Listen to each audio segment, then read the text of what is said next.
résister à l'envahisseur. L'igname, vieille peau traditionnelle, donne lieu à de grandioses manifestations annuelles chez la plupart des peuples de la Côte d'Ivoire. En pays d'An, on a conféré une portée sociale à la fête en l'associant à d'autres actes cérémoniels comme la circoncision et l'excision.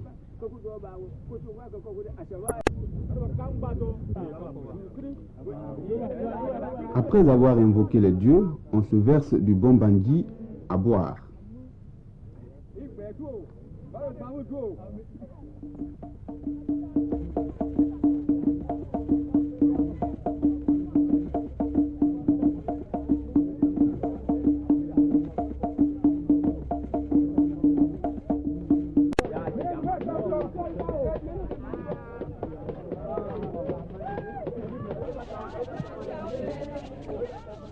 Pendant ce temps, les murs des cases des filles à exciser sont décorés sous les regards intéressés des mamans des initiés qui elles-mêmes vont en brousse chercher du fagot de bois.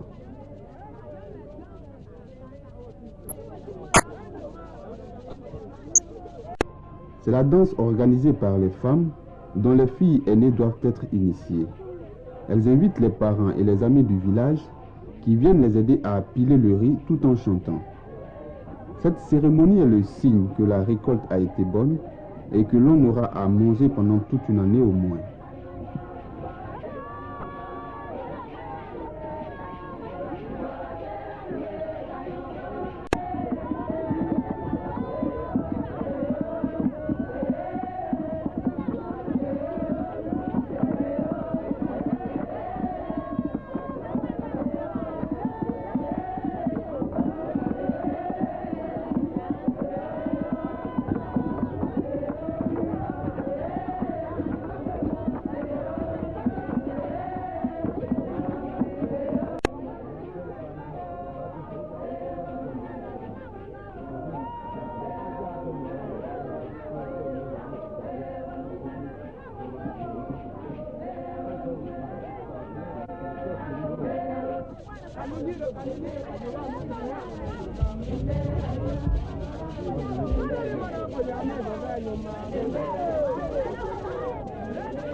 L'un des temps forts de la fête, c'est le départ des jeunes gens à initier.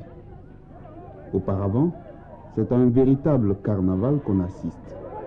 L'on danse jusqu'à épuisement pendant toute la nuit. Ceci dans le but de soutenir ceux qui vont quitter momentanément.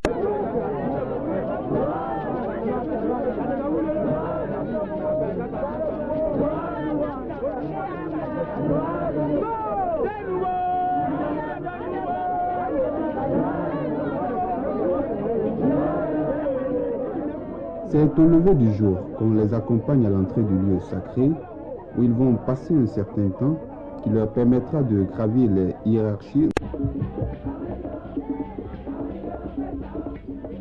La danse des noircis rassemble des jeunes filles surtout, barbouillées de noir, couleur de force, de santé et de joie, et accoutrées de la façon la plus drôle et la plus inattendue, dans une sarabande joyeuse, pleine de fantaisie et un peu grivoise.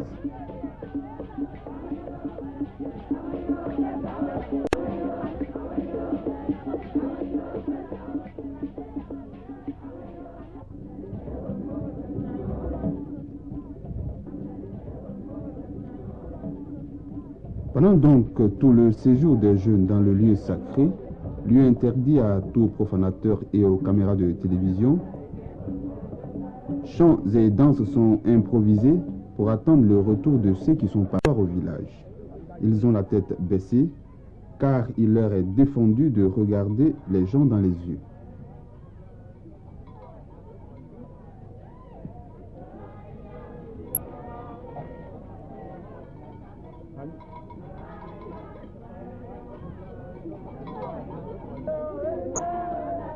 Ils passent silencieusement à la queue leu et vont alors. C'est un défilé d'hommes déguisés dont les corps sont barbouillés de kaolin, de charbon ou de bleu indigo.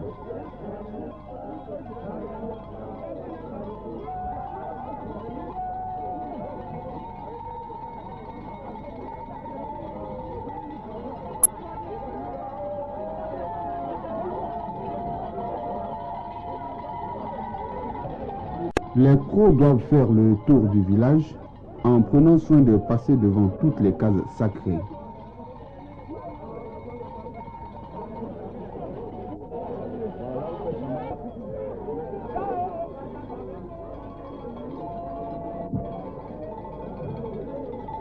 Ils arrivent alors dans le quartier de Sema, où se trouve un rocher au sommet duquel chacun des crocs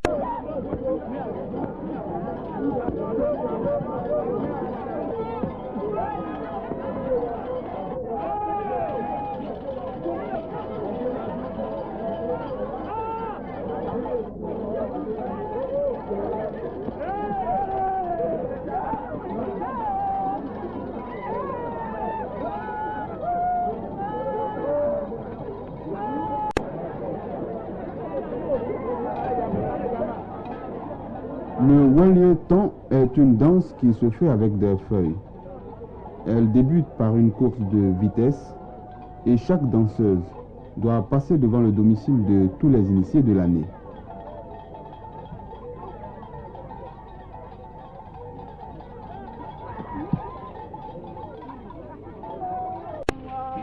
Avant de partir pour le bois sacré où elles doivent recevoir l'initiation, les filles dansent, car c'est la dernière fois qu'elles se comportent en gamines.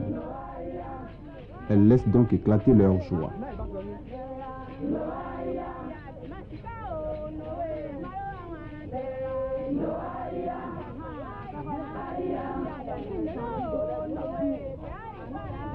Pour toute personne du sexe masculin.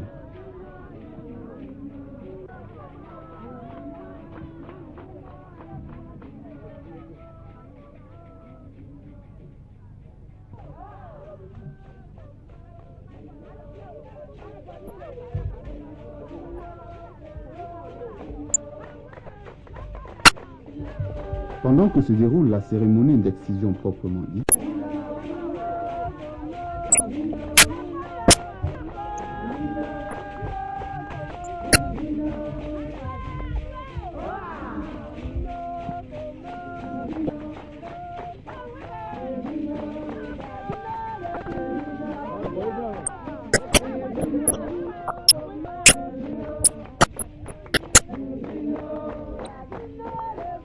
elles prennent place à un endroit précis où leurs parents viennent leur rendre hommage en leur offrant de l'argent.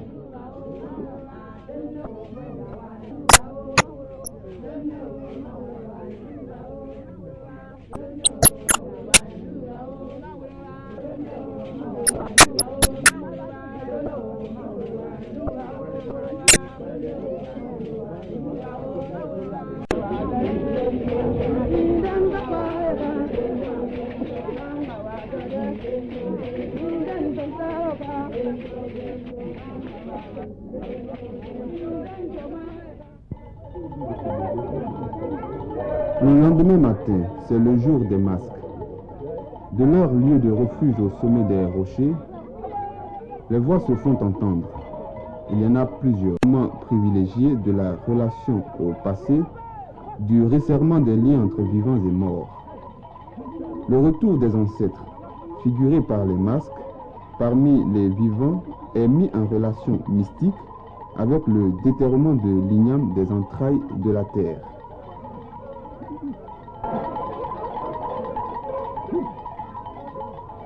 Tout comme le précieux tubercule avec la circoncision des jeunes hommes et l'excision des jeunes filles qui assurent l'intégration à la société des adultes.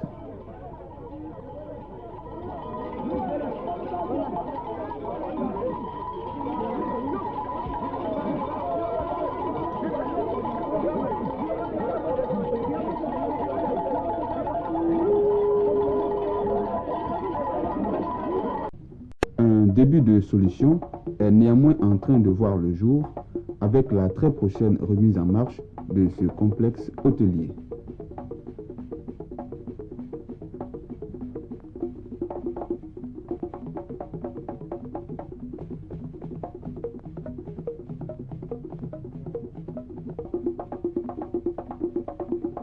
C'est avec l'espoir d'ouverture prochaine